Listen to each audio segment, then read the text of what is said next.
Life is the name of the game, and I want to play the game with you. Life can be terribly tame if you don't play the game with two. And I want to play the game with you.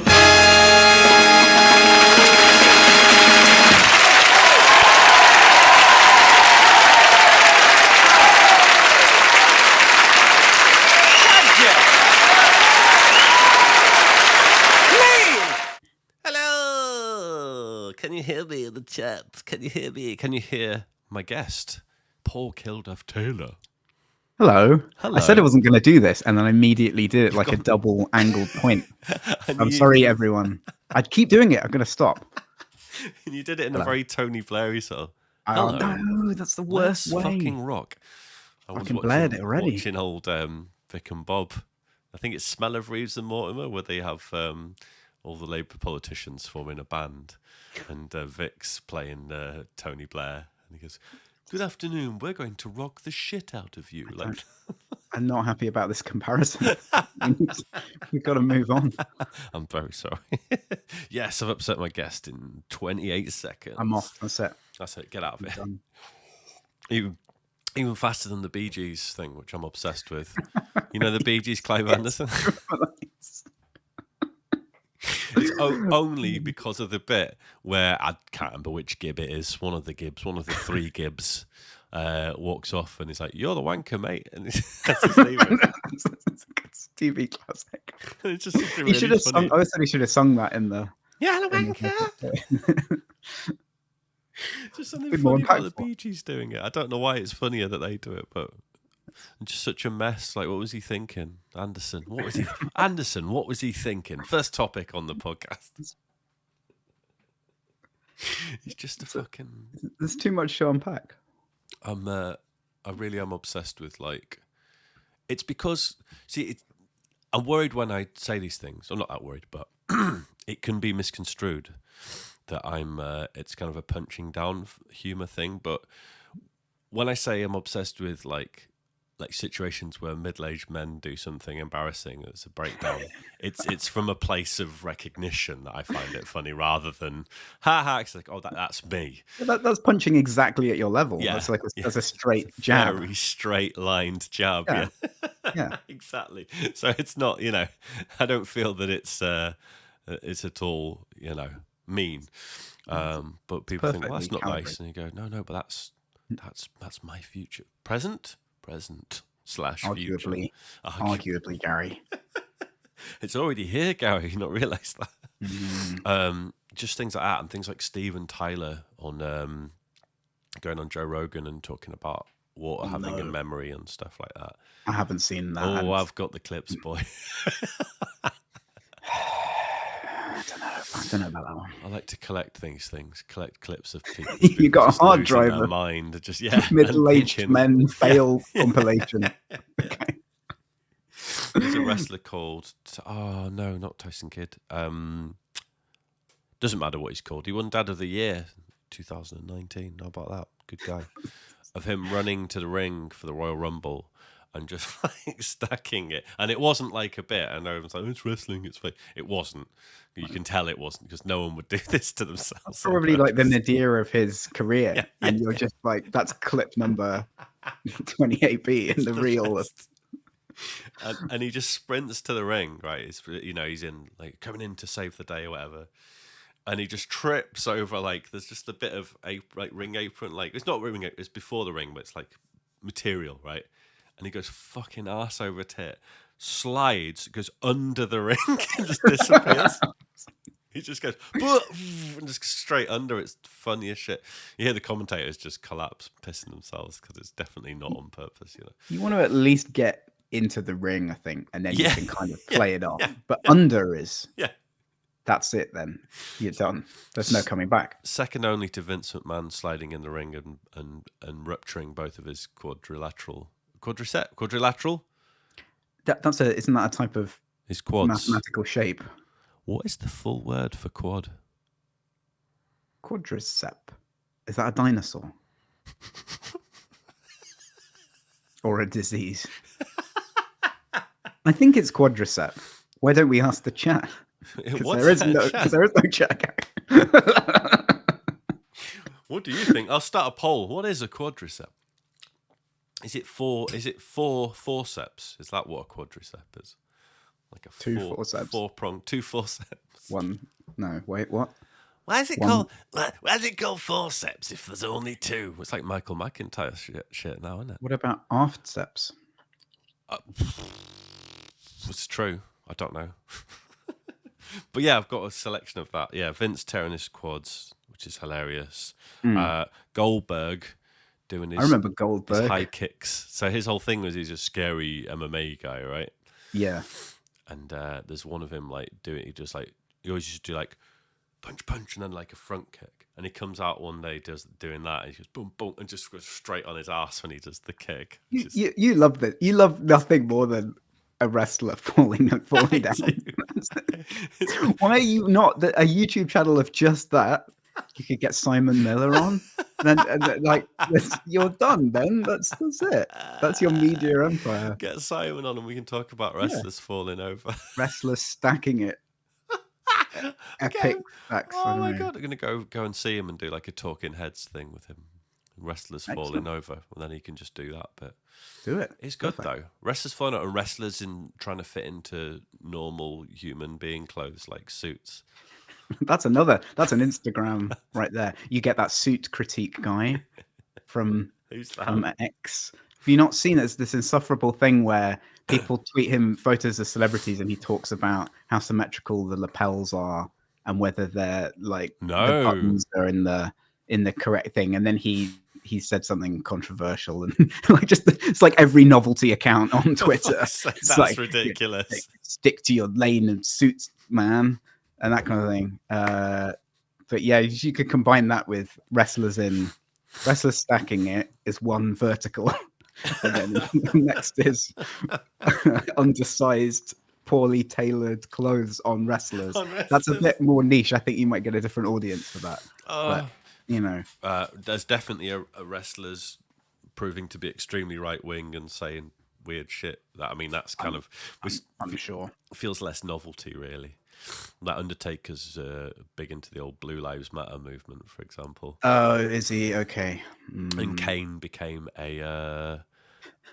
He's a conservative. Is he a mayor? Yeah, they all. I mean, Jesse the Body Ventura went into politics, and he was the OG of. I don't know why I remembered that. Why my brain is so. I'm not a massive wrestling person, but I remember Jesse the Body Ventura. Who wouldn't remember him and his body? But he took his body into the body politic eventually, didn't he? Yeah, but I don't know what. I think he was right wing. I mean, they're going to be right wing, aren't they? Yes, exactly. Is that an assumption? Why have I decided that? But I don't know if you body slam people. I think you probably think everyone needs a bit more of a body slam, which would kind of incline you in that direction, right? So you wouldn't be like, let's not body slam someone smaller than me. You'd be like, no, they just need more. Yes, exactly. Yeah. Oh, Scott. I see. I was trying to look at Scott Steiner as well because he's doing something else, and I can't remember what it is now. It's another sort of politically. I don't know who that is. Is he after 1995? Because then I'm stuck. No, I don't think he was. Okay, I can't remember. But he used to wear shades and a chainmail hat. It's not. Right. It's not really. You'd know if you heard those two things. You'd be like, if you were paying attention. If you were paying attention. Noticed. At least the hat. I don't remember the hat. I can't believe you didn't pay attention to Scott Steiner. He's a complete lunatic. He's another one that entertains me thoroughly, but for the wrong reasons. Because he could never string a sentence together when he was on the mic doing a promo, and he would always mess up, or he'd just swear on live telly constantly, which was obviously not part of the deal. Just swearing in the ring, going, "Fuck you, come here, I'll fuck you out," and all the mics would pick it up constantly, and he'd just get things wrong. That's not good. Do you remember Something Awful versus the Ultimate Warrior? Were you on the internet for that? I did know. I was on Something Awful back in the day. So they said something not complimentary about the Ultimate Warrior, and it sort of spiraled out of control into a long-running legal saga where he was. I think we talked about this. He was clearly pretending to be his own lawyer, and they were also clearly pretending to be their own lawyer.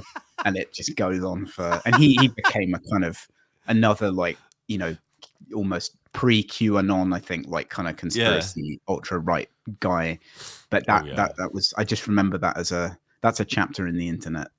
I think with the Ultimate Warrior, it's one of those ones where you're not like, oh, disappointed to learn that he's a lunatic. Like, obviously, there's no surprise whatsoever. Yeah. There's no like, oh, I didn't think of that guy would be like that. And you're like, he's not the egalitarian warrior. He's the Ultimate Warrior. So it all started from there, I think. Yeah. What a gimmick, the egalitarian warrior. He could be his nemesis. Like the guy was a lunatic, just like tying up his biceps with that string. He did do that. He did, like, they were going to pop off if he didn't. Yeah. You know, they look like that. You know, I lived rurally for a while. I'm sorry. I know. It's just, so I'm over it now. And I'm sure you know that the way that farmers castrate sheep is you tie the string around the testicles, and then just over time they'll just drop off in the field. Yeah. Who's collecting them at the end? Do you do it all in one go, or is it one at a time? Are you sort of picking them? Well, that's how you grow new sheep. They take root, and then they. Yeah. The circle of life, really, ultimately. You're right there. Sorry, everyone. Little water. Apologies for the wheezing. He's okay. He's okay, really. God, that's such a... It's all part of the show. Hilarious, but also lovely idea in a way. It's kind of great. That would be a good... I'm going to say it. That would be a good game. A little Farmville style sheep farming. Sheep with an outdated and slightly inhumane method that avoids veterinary fees, and then new sheep grow over time. You think that would be good? Do you? I don't. Yeah, I do. I think that's good. No, I haven't really thought about. No, I think it's good. I don't know, like, what the actual. I haven't thought about actual gameplay or objectives or anything like that. Maybe it's more of a screensaver. Like Johnny Castaway. That'd be a change. Just on your off screen. What if Johnny Castaway did that to himself and then Johnny Castaway? Do you not remember Johnny Castaway was a little man and he was on an island. It was a screensaver. Oh, was it? And yeah, it was a Sierra, one of the gems of the Sierra catalog. Sierra. Mentioned in Ken Williams' quite extraordinary book about all his grievances about running Sierra, and which I definitely recommend. Oh, sounds great. It is really good. Sorry? What's it called?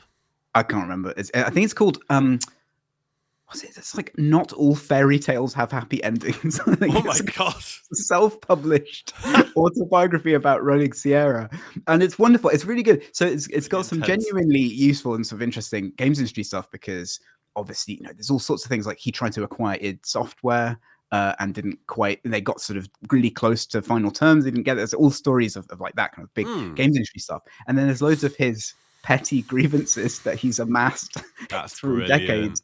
There's no editor. There's a lot about how much he loves Roberta, which is nice. But there's like a lot about that.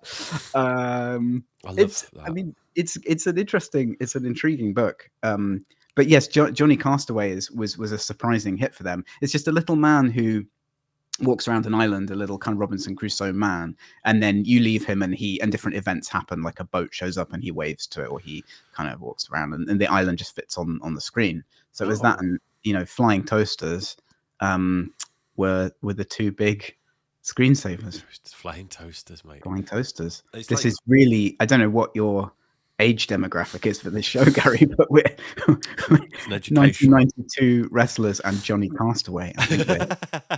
and sheep castration games. Yeah. Potential. Yeah. Not currently copyrighted or patented. If you're in that Venn diagram, then welcome. Which I'm sure you are. Yeah, like little computer people back on the Commodore 64, which was a magic little game. Listen to me, I'm reminiscing. God, I'm so old. I feel like that whole thing that sort of turned into like Sims, sort of very prescriptive kind of Sims life simmy gameplay, and I think there's it would be interesting to see more kind of just weird, like Seaman, I guess is another, yeah. where it's just weird and it's just a thing that's there and you kind of can interact with it. I kind of like a virtual pet, but sort of a bit more and a bit that kind of thing. I think is interesting. You think someone could have a really good shot at that these days? Something I like think really bring it forward. You could do all kinds of things with it now, and whatever you might want to add to it, and like there's loads of potential because no one really makes them. So it's a toy rather than a game kind of thing. But I think that'd be nice. There've been. I think there's quite a few sort of little tiny ones, and there's a whole community of people who have like the Tamagotchi kind of hardware VPet. That's like a whole scene of stuff that my friend is involved with, and I mock him about it continually. But it's like but sort of good quality, like PC based ones. I think that could work. There's a game called again game in very loose terms called A Bird Alone. Do you know that one by George? Heard of the name genuinely, but I haven't looked at it. It's an iOS thing. I wonder if he's brought it out on. It was iOS. I wonder whether he's brought it to Android yet. I was gonna see him over at WASD, but we didn't run into each other properly. And it's this lovely little 20 minutes a day kind of mindfulness type thing where it's a parrot, and every day he'll ask you something different or do different things, and it's just nice little things, or asking how you're feeling, and you'll write something down, or they say ask you to draw something. Draw someone something or someone you love, or do and it's just something different every time, but it's really nicely done, and it's I like those things that you can interact with a bit and then sort of step back from. It's kind of nice. I was playing. This is how with the times I am. I was playing Vampire Survivors. Oh right, yes. I'd seen it, but I'd not tried it, and that's so. I didn't realize that it's just like the interaction is just that you move around. I thought that you were doing things, but you're not. You're just you just move around. You're just avoiding, aren't you? Yeah, and that's really cool. And I like low skill games because and I'm sure it gets, as you get good at it, you can like time the stuff and whatever. But I like things that you can interact with without learning like a whole thing or committing to like this kind of mid or high skill thing, because then you can play the game for 20 minutes or you can have gaps. Because if it's a skill based game, you have to practice, and ain't nobody got time for that. So you just kind of, it's good. Yes, I think so. Yeah, there's something we play daily now that is sort of doing the rounds. Coffee golf. Have you seen that? No, I don't know. It's kind of a Wordle. It's not Wordle, but it's a Wordle structured thing. But it's a golf, like a little golf. What's the word? Course. But it's got 5 holes on it, and you do them in any order you want. And then you get your score and you post a daily score, but you can post, the same way you could do with Wordle, where you could literally share it into WhatsApp and it has the little icons. It makes use of the emojis and stuff. Does it in exactly the same way. You chuck it straight into your WhatsApp group and they all have a go at it, and you can add your friends, and then you have a little competition going throughout the week, throughout the month. And it keeps you score, and it keeps your monthly number of strokes as well, and that sort of thing. And it's just really it's really simple to roll into. You pull back, release to flick, and you've got a driver, a wedge, and a putter. But it's quite deep. It's like the skill, like the nuance level is quite high. So you could get straight in and just start doing it. But then you get, if it hooks you, you're like, right, and you know that like if, from here there's just the right amount of bounce, so I need to drop it just short the hole so it doesn't bounce over it, and it'll bounce in, chip it up onto there's lots of things like where the green is up on a raised island and stuff, so you've just got to get your chip right, but everything is just that dragging motion, and that's it, and release in the opposite direction to where you want to hit it, so it's like a backswing. And it's really nicely done. And that's the same thing, it's once a day, so it's kind of easy to jump straight into. I showed my dad because I thought he might like this. He fucking hated it because he was like, it's interesting because we just got on with it, but he went, is there no practice? And I was like, no, you just go straight in. He's like, oh. And then he got like, I think that day I'd done that hole and I got 12 or something. He got like 30. Oh, He just got okay. stuck in things. It was like, oh, fucking. And then he just was just like dragging it the wrong way. I said, no, that's going to go backwards, Dad. Don't point it at you. It's like you're swinging it. Okay, never mind. And he was just like, bollocks. shit. Getting rid of that. But it was interesting that he just didn't. I thought he connected with it because it seemed fairly simple, but actually, because he plays things. He's a massive Clash of Clans nut, right? And he was showing me all this stuff, and he's got like separate base. He's got 2 accounts, and he's got the whole. What? Yeah, Okay. he's in there. He's smurfing. Okay, Mm-hmm. It's so interesting. So some people want to practice, don't they? They don't want to have the public-facing failure of like not knowing what to do. Yeah. So that's an interesting thing that I think sometimes devs sort of forget that there's different, and also the kind of is it forwards or backwards thing. Like that's definitely a kind of, there's some certain brain things like I found like micro machines, like classic micro machines gameplay. Sometimes some people can't do it. Like they don't understand that it's relative to the car. They want it to be relative to the screen, so they're always turning like the wrong way. Oh right.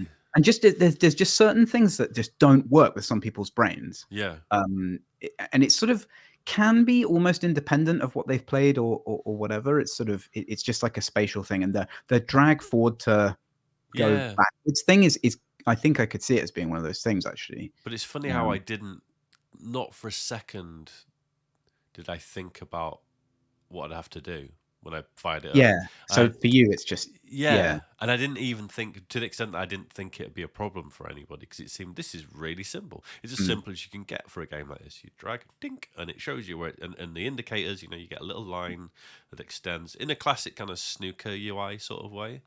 Or a pool UI, the sort of white line that sort of fades off as you get further away to show you sort of the reduction in power, and all these things that you just don't.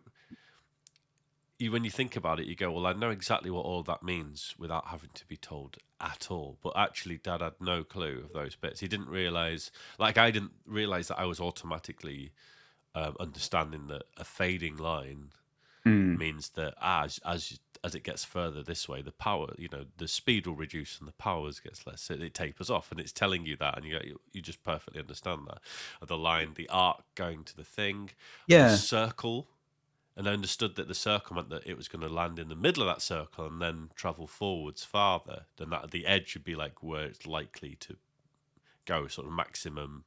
And you just get that, because I guess that's like grenades, isn't it? In games with grenades, like you're used to seeing that the arc, and you see the splash area, and you go, right, that's what it's going to do. I'm getting so Angry Birds. It's so long since it's dragged back, isn't it, for Angry Birds? So you have this sort of slingshot thing. Yeah. So that's kind of the same thing. But that I was thinking, because it's a slingshot, it's sort of maybe that's more intuitive. Yeah, you're grabbing him. Then you sort of it's a more of a physical, like what you would do if you had a 2D slingshot with a spherical bird. Yeah. should You'd you be ever like, be in that I'm going to do situation? this, right? So it's. You just can't with those sort of more casual games. You kind of can't make any assumptions, but yet you also have to have no tutorial. So it's sort of it's one of those things where it's just sort of it's so difficult to account for everyone, every different person approaching that stuff. It is really, really hard. I don't know how you do it. I don't know how you do it. I don't know why you do it. For money. You want everyone. If you can get 1% of everyone in the universe to play, it's a lot of people. It's worth it. It's me eating the money. That's why I've got no money. I always eat it as soon as I do. Right, I see. Okay. Good point. I'll make a note to don't eat. It's not. It's just my hand. It's making it up. Sorry. But yeah, that's interesting to me. Like the number of assumptions, thinking about it, watching him play it, going, he's having an awful time. I'm going, interesting. You're fucking this up. Like, what? And then after he's realised he's doing it, like I said, you pull back to strike the ball, Dad. He's like, all right, and then does it forwards anyway. Gets caught behind a tree and he's like, well, I can't see anything. I'm like, well, pinch to zoom out. That kind of camera and map controls on touch certainly is.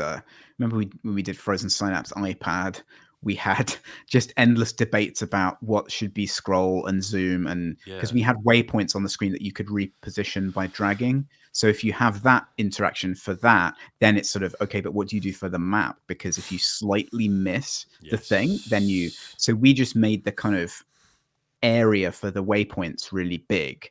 So you had a thing where you selected something and then you moved it, which initially wasn't great because people were kind of doing this. But as soon as that clicked in your brain, it made everything better because you were being more intentional about what you did. And that sort of ended up working and being the thing we went with. But pinch and zoom and 2 fingers to drag and like all this stuff is not always obvious for people, even though lots of like the map app will do that.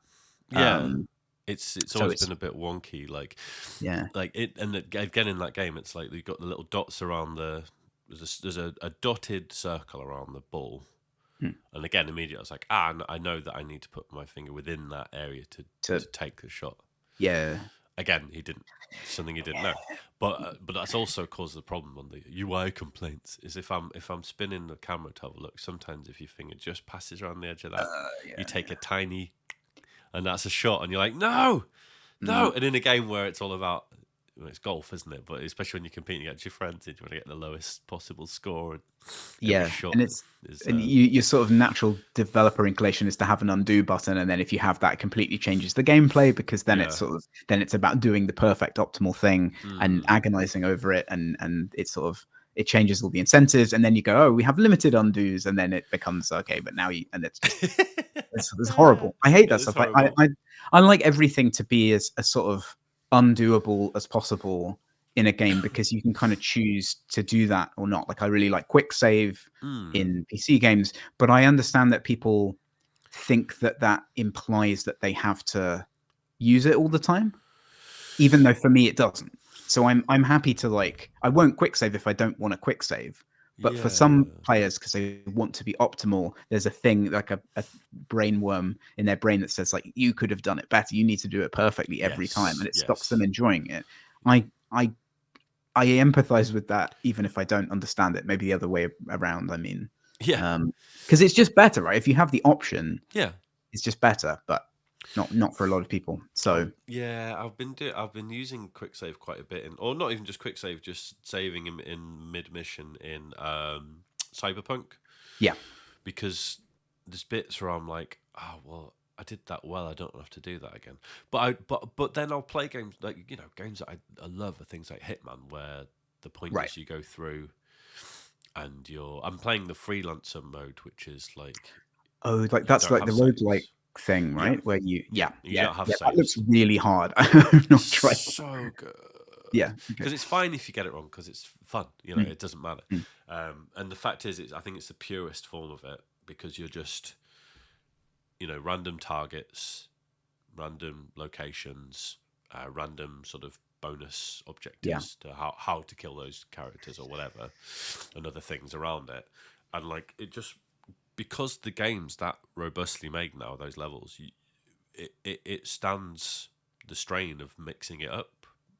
All these different elements, and it doesn't break it, or it doesn't, there's been bits where I'm like, how the hell am I going to do that on occasion? But like, it is possible because of all the systems in there. So it's the ultimate way of bringing that game to realization, I think, because it's like, there you go, off you pop, get stuck in. You can like set off fire alarms. I had to try and do that. There's one in the bank. There's an office in the New York bank where it's it's like an office in the middle of the whatever the what's an indoor version of a plaza, across the whole square of the office. The like atrium thing. The open plan atrium of the bank. There's a glass walled office, completely glass walls, and with like 4 or 5 desks in it, with like a couple of people at each desk. And my one of my targets was ended up being the cop guarding that room, who was just walking to one wall, looking out the window, walking to the wall. And I'm like, this is in the middle of a bank full of people. What am I going to do? And you have to like, I didn't get it right, but I think you have to like, you can set off a fire alarm that causes confusion. You can like do some other bit. There's other things you can do, like drag people away. You could eventually do it because you can mess it around with it. Or there's, you just got to, it's about really testing your solution skills, which I love with that. And there's no saves in that, and it's agonizing when you fuck it up, because if you take a weapon that you've earned somewhere else or even bought with the money you make for completing the bonuses and stuff, and you die, it's gone. You can't use it on the next missions. It's gone out of your collection, and you're like, so the tension created just makes it always really good.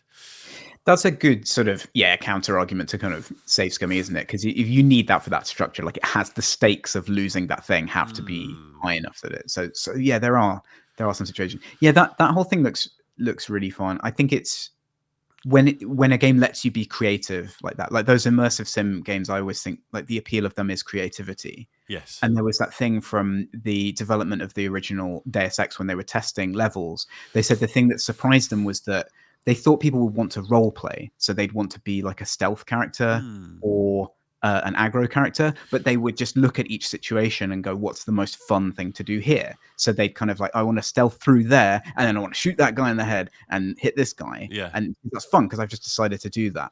And the more modern kind of immersive sims, I think, pick up on that more. So Hitman definitely does, because it's sort of, that's really a lot of that's about kind of improvising and sort of you have a plan and then you adapt it, and you also factor in these longer loops of like the meta stuff. And Dishonored 2 I think is a little bit more kind of, although you can save scum in Dishonored 2, but it's sort of a bit more practical in terms of like, that things are going to go wrong, and that you're going to be mixing it up a little bit. And I like that. I think it's nice to have it as a creative tool rather than a sort of a more puzzly thing or a more kind of linear, like here's the stealth route, here's the action route. I think that gets a bit less interesting. Yeah, I think so. I know I'm going on about Cyberpunk quite a lot.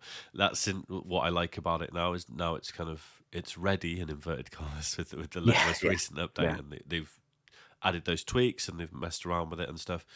It really, really puts me in mind of the first Deus Ex and what I felt like playing that at the time. It really has that. In fact, I mean, to the extent that it's kind of got a lot of Deus Ex's ideas in it, in a sense, because awesome. You had, okay, like, you've got your stealth tree, you've got your ninja tree, you've got your brute strength tree, and you've got your hacking brain Cyberman mental, what is it called? Quick hacks and Netrunner. That's it. Yep. You've got all that as well, and you can play with it and mix and match them, and have some of those. You could be a guy who's got a big sledgehammer, but you can also like use your mind to blind them before you hit them in the face with a big gold super sledgehammer. You do what you want. You can mix. You've got enough points to max out 2 different trees if you wanted to. That's or nice. Spread it out, so you can have that with that with that, and it's great. And it really, really builds up that variety. And like, how do you want to play this? Well, I like that no bad build idea in RPGs. Josh Sawyer's talked about that quite a lot, where I think, and I understand why there are people who are really like power gamey spreadsheet RPG players who don't like that. They want there to be bad builds, and I think that's fine. I think that is a more niche interest, and there should be games made that cater to that. But in kind of bigger RPG-ish games, I think having no bad builds is a really good design maxim, because it lets players have fun. Like, I don't, in that kind of game, I want to do that. I want to mix up abilities and try stupid stuff. And if I know that that's making me worse at the game, then I'm probably not going to do it. But it's cool. I haven't played. I've played like the intro sequence and then stopped. It's quite long. But I really want to. I think Cyberpunk is, of all those games, probably the one I'm going to like the most based on what people have said. So I'm very keen to play more of it. It's good they've had time to work on it. It's been very strange for that company because, the DLC was such a huge success. And yet the market and sort of various industry, analysts are complaining so much about how much it cost, and sort of about, the way they structured it, and the expectations for the game were so high. So it's sort of, it feels like they almost can't do anything right. Like you fix the problems, you release this amazing update, Yeah. And still, the narrative is kind of like, oh, it was all a misadventure and it didn't hit the expectations of. I think the game was expected to be some kind of metaverse thing with multiplayer and that was what all that sentiment was. So I definitely sort of feel for them. Yeah, I do. About it, because it seems like an all-time great game now, but by Yes, all accounts. I would say so. And it's that because I definitely, but this is how, and it's not. I think it's a collective thing. I think it's partly the hobby, not just the way these things are reported on. And obviously you can't completely separate journalism around it and people who are fans of it, because obviously they are also fans, and Yeah. you get that general consensus of it's same with something like No Man's Sky, right? Yeah. Over time they've done so much to it, and now it's totally different and people love it, and it's got all the things that they wanted to have in there in the first place, but they were rushed. Same deal, it's the same situation as they're very ambitious, they want all this stuff and they know they're going to get there eventually, but there's so much focus on the launch and that first week, and it's the same reason everyone wants to get the game, the latest computer game at the same time, so they can be part of the conversation, consume it. Oh my god, this is the best thing ever, and then it's gone, and then it's forgotten, and then the next one, because there's so much stuff as well, and you just want the next big, just like films or anything else. Everyone wants to watch the same film at the same time when it goes out in cinemas. Everyone wants to go that week, don't they, and do the thing like the Barbie Oppenheimer thing, and it's the same thing. So it's not exclusive to games, but it hurts games in that sense, because like there's no follow up, and actually I feel like people are going to miss out on what Cyberpunk is now, because I definitely bounced off it the first time. I think I did 30 hours or so, and and it just but that interests me as well from a game design point of view, because they've not done loads. It definitely looks a little nicer, and that kind of thing is has some importance, but it's just what they've changed about the skill trees and what they've added. Interesting. So what is that sort of specifically? They've, because initially there was the stuff was just quite boring. It was like 5% more melee damage, or 10% more, or from stealth you do more damage if you're a stealth guy, and they had some skills in there, but like I can't remember what's carried over from and what is brand new, because but they changed the way the skill trees set up as well. So if you want to be play in a certain kind of way, going along that route of that skill tree, unlocking things in that direction will sort of build you towards that kind of character that you want to do, so that you want to be like, and it has the very top elite ones, and you can see what they're going to be. So you think, well, I want to go this way. That's so interesting. What I was going to say, like, you have to aspire to something, right? Yeah. So if you have a game that's sort of loot based, then it has to be like, oh, the amazing sword, the amazing armor set. Yeah. And if it's stat based, I think in an RPG, it has to be like this type of this area or this specific thing is really out of range for my level, and I want to get there. And in a modern open world game, that's really hard to do, because you can't. You've got that, like the Bethesda level scaling problem, where it's sort of, you can't make enough content, so there's enough that it's locked off at every level. Yeah. So, but doing a skill tree where it's like the actual tiers are desirable and they're not just plus 5% is a good solution to that. It's still hard. It requires loads of development time, and you've got to make all these discrete things and discrete assets, presumably. Yeah. So but it's so interesting that that's kind of what motivates people in that long-term cycle for one of those games, is finding the new skill, or finding the combo of skills, or like, I could be the super hacker person or the super stealth person if I just get this thing. Yeah. It's so, the psychology that really interests me, because it really makes or breaks a game that has that longer loop in it. And I think it feels like a purer idea of a role-playing game than something where you're just adding percentages. The percentages are there on various bits, but it feels like a purer role-playing game than something that's more traditional in terms of I'm upping my skill with dexterity-based weapon, the damage with dexterity-based weapons. It's not that.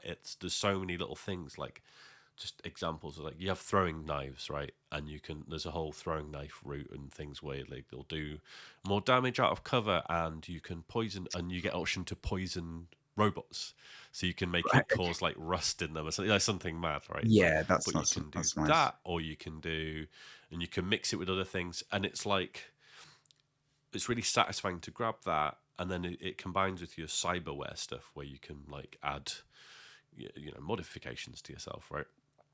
And you'll go, oh, if I put that with that, that'll double our, there's things where I'm a big katana guy on this run through, and doing a finisher unlock the ability to finish people, and then that'll add a speed boost, which ties in with something else that's increasing the speeds of my melee attacks. So now I'm just kind of, and I put in a mod, really expensive mod that slows down time for a bit, but not for me. And I run up and I'm like, and it's just this kind of, oh, I see what I want to do with my character now, and I just went that way with it. And it's cool, and sorry, it's just it's fine. I find it really interesting how that all ties in with the missions and how they're structured, especially the really big ones, and how flexible it is and robust it is to handle whichever combinations you want to set yourself up for, and it works. That's hard to do at all. Never mind well. Well, it's why the sort of indie immersive sim wave, which is kind of happening and kind of it's coming. It's taking a long time because designing the levels is just so difficult. And like you're saying, it's sort of, you've got to facilitate that thing of like, what does the player like? Like if you like katanas and throwing knives, then you have to be able to play the whole game as Katana Man, and that has to be good.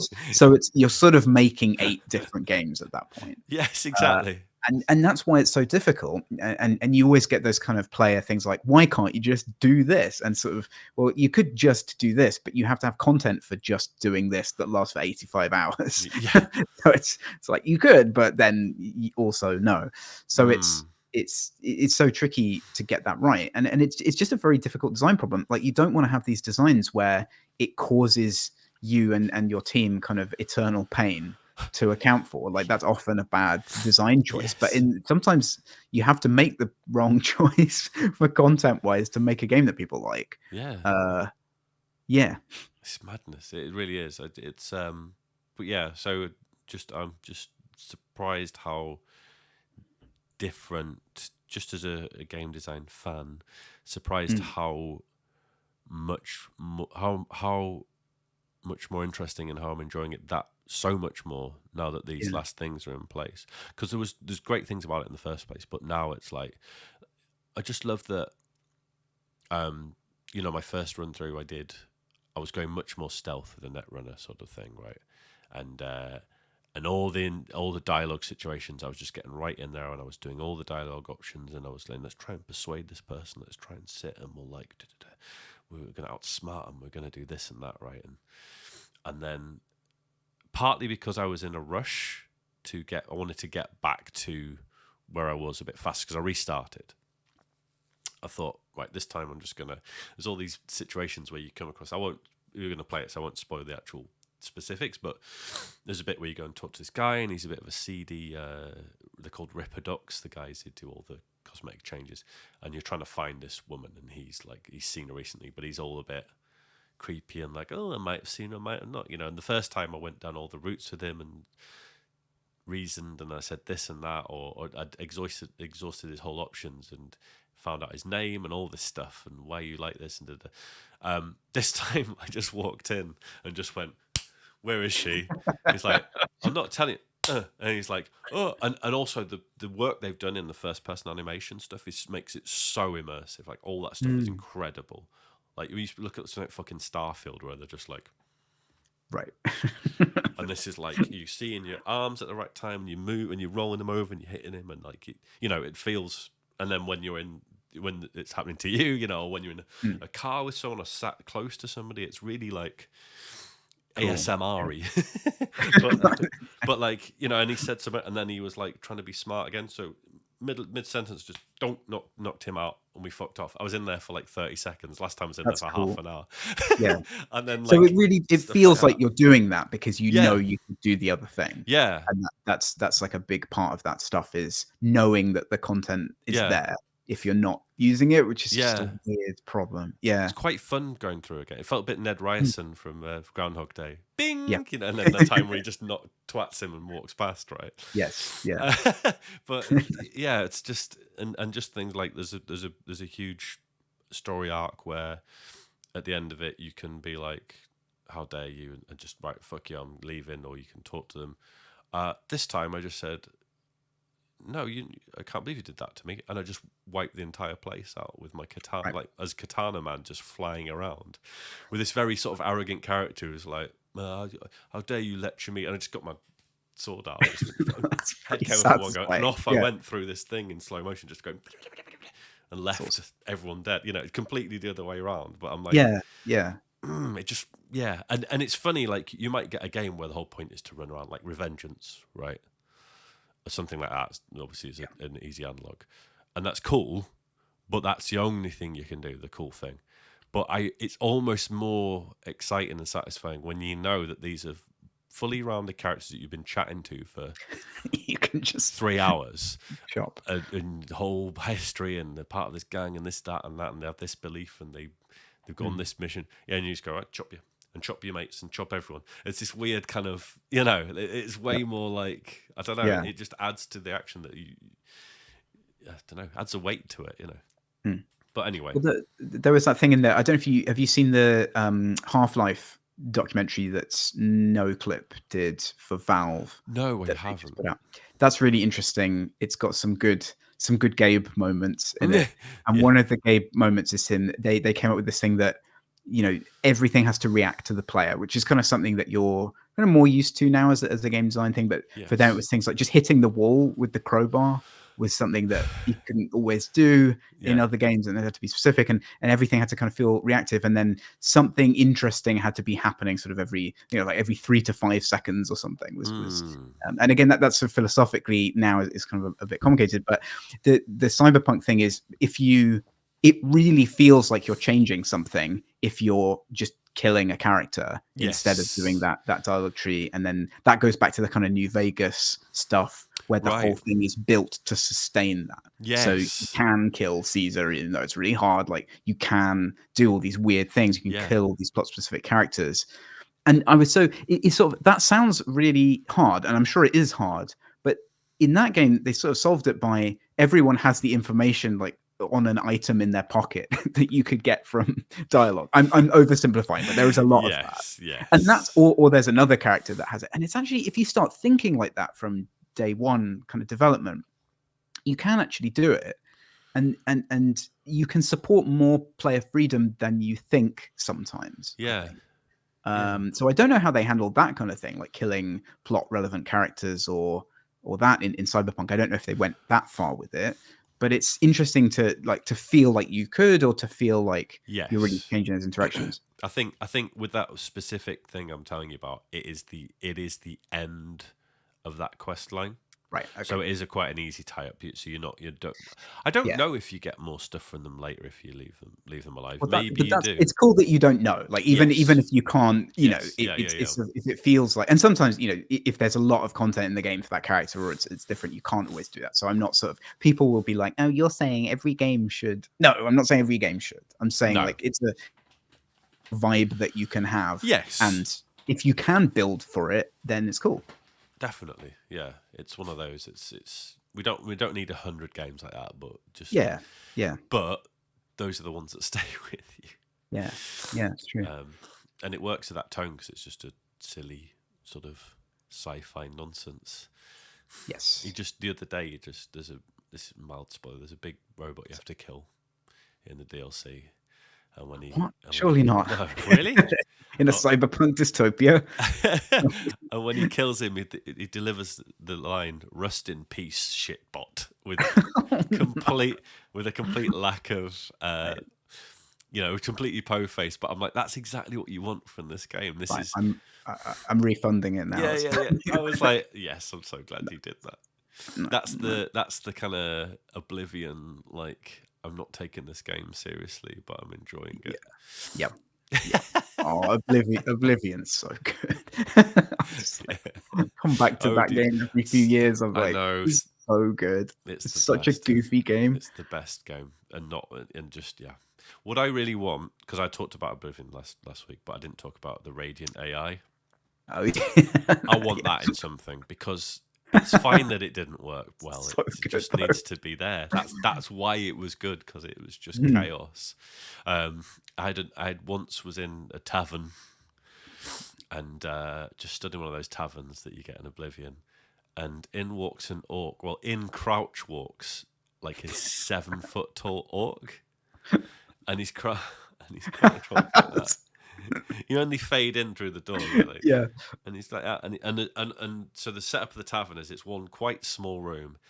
Everyone is stood against the wall facing in, right? And it's like 10 people stood against the wall facing in, barman at the end. And then the orc sort of comes in like that, crouch walking like that, gets to me, stands bolt upright and goes, "Hello!" like that. And then completes his, and everyone's looking at him. Everyone's like all the MCs are following him like that. And he goes to the table, picks up an apple, and as soon as he does that, all the guards run in and fucking kick the shit out. So good. Yes. I was like, that's like Lenny, the world's worst thief. The orc thief. That's amazing. Not built to be a thief and no good at it either. That's how he died. More of that stuff is good. I just think about that necromancy may be legal in Cyrodiil meme, where the guy's he delivers the speech about necromancy, but he's standing on one of the raising platforms. So he goes and then you hear it, and then the guard comes in and goes, "May he rest in peace," and it happens again. Like that's actually that should be in every lecture about comedy and comedic structure of the timing of the things and the quest completion noise and it's just so good. It's like a perfect meme. That is a great account. My other favorite one off that account is whatever the name of the guy that Sean Bean plays again, the other Septim. Yeah, Uriel Septim. Is that Uriel, or is Uriel the I don't granddad? know. Anyway, Sean Bean Septim. And he's doing basically they set up, there's a bit where he's doing a speech as the new king or whatever. But they've put the I think he's run out of stamina, or but he can't die. I think they put poison on him. Like they've obviously sort of modded it slightly so that he's constantly being poisoned. So he's doing his speech and he just keeps collapsing. And the speech stops and he stands up and does a bit more. And then he's just lying there on the floor. Yeah. And then the other characters just stood there looking at him. And just goes, "Thank you, Sean," whatever he's called. "Well, thank you, Sean." And it just keeps doing that, and then everyone walks off. And he stands up and walks over to a character and goes, "Not much of a speech, was it?" It's just really it's just a magic little thing. Is that ever gonna? Are we ever gonna get that again? Like that combination of Oblivion was like such a specific moment in time, I think. And that was the game to end all games, and it was there are so many previews of that and the Radiant AI and it's sort of, and then the fact that it was that good, it was so good when it came out, but it was also really funny. It's just sort of, I don't think anything's quite done that in quite that way. That kind of, I do worry that's gone now. The unintentionally wonky game that you end up being completely in love with because it's just all over the place. But again, I mentioned this last week. But like I was saying, like the fact that you're allowed to punch the Emperor in the face as soon as he dies and drag him around, and there's a line where they say, "Please don't do that to him," shows that they know people would fart about, right? Yeah. So they weren't completely unaware. It's not like, oh no, there's a lot of awareness in that. There's actually a lot of fun in it, and I think I don't want to say that diminished in other games, but it kind of came through a lot in the character of that game. Just funny little situations that the devs would put in, and there's a lot. Yeah, there's a lot knowing about it. They tried harder to not make it broken, which is to the detriment of the series, if you ask me. Yeah. I've not played really any actually Starfield yet. I've got it installed. It's like another one of those where I haven't I'm bad at embarking on big games. I feel like yeah. Oh yeah. Yeah. I don't know how. I've seen lots of conflicting things about Starfield, which makes me really interested to try it. But I don't know how much of that stuff there is in there. I did a very hard quit out of that game. Really? Because they do this whole thing where it's a very it's a very Bethesda setup. It turns out you're really special. You're just a deep space rock miner.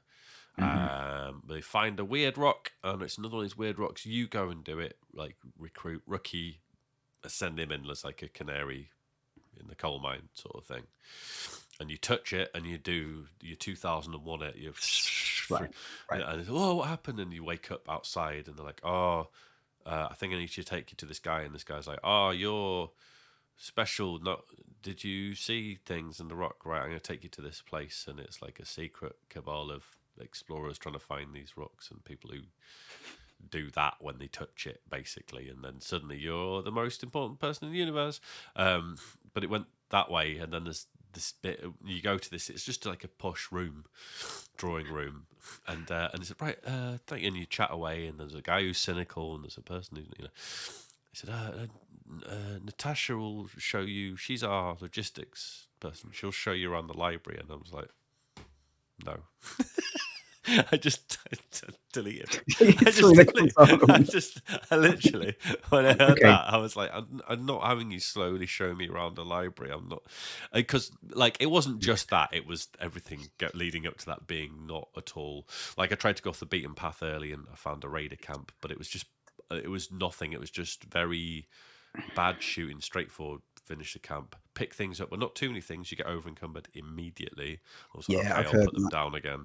And that wasn't very satisfying to go off the beaten path and find this little place. That wasn't at all interesting. Going, and then there's the bit where you're supposed to go to the first city, citadel, whatever, and you land, and you come in, and it's supposed to be like, wow. There's like 5 people there, and it looks like a shopping centre in Leeds, and I'm just like, but the music's swelling like it's, like you're going. It's just like Birmingham City Centre. It's just it's rubbish. Okay, yeah, I think. So that in combination, and then like I'm going to show you around the library. I was like, no, you're fucking not. The slow start to that stuff really does wind me up, and I kind of feel it's like a little unnecessary at this point in time. But the sparseness, I think, it can kind of go either way for me personally. Like I don't always mind that, but it just depends on kind of what it's like. Yes. But I know that it sort of hasn't clicked with some people because of those things, and I think a lot of that might be about expectations and kind of what I think what you want from it. But I'm still really fascinated by Bethesda. I think they're in a really interesting space sort of out there on their own. And I know they've tried, they tried Fallout 76. They tried some different stuff with Fallout 4. Like they kind of tried to get out of that, and Starfield's a bit more back to some of the traditional stuff, I think. So it's sort of I couldn't tell you what I thought was a good direction, for them to go strategically, because people have all these expectations of them, but they also have to modernize and kind of do all this stuff. So it's a fascinating problem. Like those games really interest me in terms of like, what could you do from a direction standpoint in terms of changing it or keeping it the same? Definitely. And it makes me think about, you get locked into being known for these massive scale games, right? And it does make me wonder what we're going to get with GTA 6. How, because, all right, they're a smart company. So there must be something pretty new in this, you'd imagine. Something pretty different. It has to be, I think. Or maybe not, but I just feel like... Otherwise, why don't you just play GTA 5? Yeah, I at this stage. If I had to guess, I'm guessing it's probably character stuff, whether that be facial animation or because I know that they always want to have these kind of filmic, exaggerated character things. And I think one of the things you could perhaps criticize about 5 is that that's not. It's. People like the characters. I'm not sort of saying that they're bad characters or sort of it wasn't impactful, but I think you could have a bit more richness to that, and that would be the thing that I would guess they would emphasize. Yeah. But then, of course, you've got all the, the GTA stuff all has to be kind of upper level in terms of visuals and so on. So it may just be that whole. Would you change like the structure or formula of it? Like, I think probably not. And based on their track record of not doing that, I would guess that they wouldn't. Is it just a massive story? Like,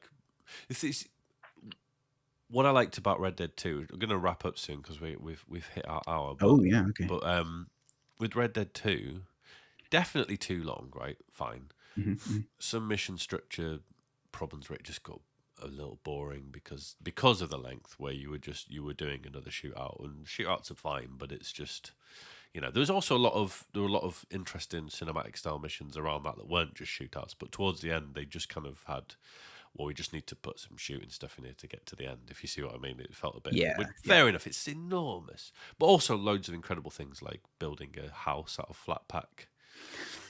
Those flat pack houses, I can't remember what they're called. It's a real thing, like back in the Old West.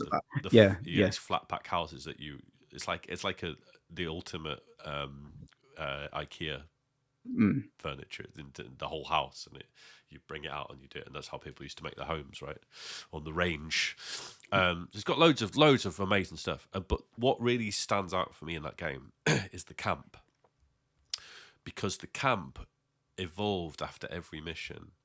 So it changed depending on, might have new people or whatever, but it was a new conversation every time you came back to the camp from a main mission. People were doing new things, and they did them whether you were stood next to them or not, independently. So you would go around the camp and it was just happening.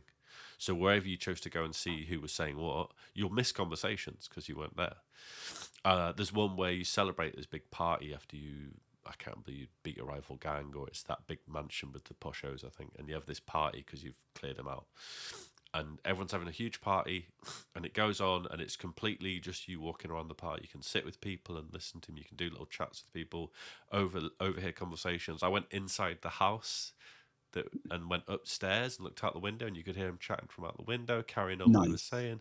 Came back down. Over time, people go to bed. Some of them fall asleep in front of the fire. Some stay up drinking and waddling about. And eventually, the daybreak comes, and people get up again. And it's just, if you leave it long enough, it's just the next day, or you can go to bed. And I'm just loads of stuff like that. And then through that, they told the story of the gang slowly, the disharmony creeping in, and people falling out, literally. Like really leaving and all sorts of stuff. And that's cool. And it gets so, at the end, you walk through that camp and you don't want to be there. It's so frosty. People aren't coming together. They're in the little pockets and there's loads of space between each other. They're not talking. Amazing. That was the key thing they did with that game that nothing else has done that I've seen in a game, to create a story through being in the world. So if you create like a locale for that, like an area of sort of, that really works, because then you can see all those changes. It's sort of, the temptation is to kind of get, the whole world is like that, and it's kind of and it's, you need that contained thing, which is hard again hard to do. Game. yeah. So I'm just interested. I just feel like they'll want to do something that's new, and I hope they do. I'm sure they will, but because I know they know that it'll just sell whatever. But like, they're not satisfied with that over there. They're not. No, the expectations are probably will be higher than sort of for anything else, I think, and it's sort of what you do with that counts. Whether you go bigger or you go smaller with more detail, or there are different approaches to that. My personal hope is smaller and more detail. I think, I think that a lot of people who really like games want that, and then there's a big audience of people who are like, it's small. I hate, like, I want to be able to go here. I want to be able to go here. I want to go here. So it's sort of, it's really like games, probably a bit disingenuous, but like, what I'm saying? Like, there are some people who just want it to be as big as possible, and then they get annoyed that it's sparse. It's like, you can't have this. So but we'll see. We will see. Right, Paul. It's a strange place for me to wrap up, I know. Just went all over the place. But it's all right. But I mean, December, that trailer's coming out, so maybe, prescient. What are your predictions then? I'm saying no, I don't think it's smaller. I'm hoping for smaller, more detail. But I don't think we'll see anything in this trailer anyway like that. But no, I think it's unlikely. Would it be small? I don't think it'll be small. Because that's not something you can really put as a bullet point, is it? Less things. Smaller. Tiny and disappointing. Shorter. Lazy devs. Lazy devs. Yeah. Yes, I guess we will see. Paul, thank you for joining me today. It's been an absolute pleasure. It's really fun to chat. Yes. Should do it more. Where can people find you? So I can put it up on the screen when I put it on YouTube. On their computer. On their computer. What folder? Mode 7 Games. Yes, that's right. And yeah, just go there, to be honest. I mean, but don't go there for too long. Don't do what I just did ever. But do buy Fights in Tight Spaces. Buy games that I've worked on. Fights in Tight Spaces is out now on lots of platforms, and the Weapon of Choice DLC is also out now on lots of platforms. And we've got an interesting announcement coming very soon. Here's an announcement that will happen very soon. For that game. So wow. Okay, that's exciting. That's good. Yeah. I need to get the DLC going as well. You should. It's good. I'll send it to you. Thank you. Yes. Corruption. Future streams. Future streams. There we go. Does that make it better or worse? In terms of like corruption wise, or worse because you're promising coverage now. Yeah. That's a whole thing, isn't it? Right. Thanks, Gary. Yeah. And if it's bad, I won't say it's bad. I'll go like that. I really enjoyed that actually, like that. So that's just to add to the corruption. So good. You can rest assured that I will lie if I need to. Shut it off. Turn it off. Thanks for watching. Don't look out for corruption out there, everyone. No. Bye. Bye.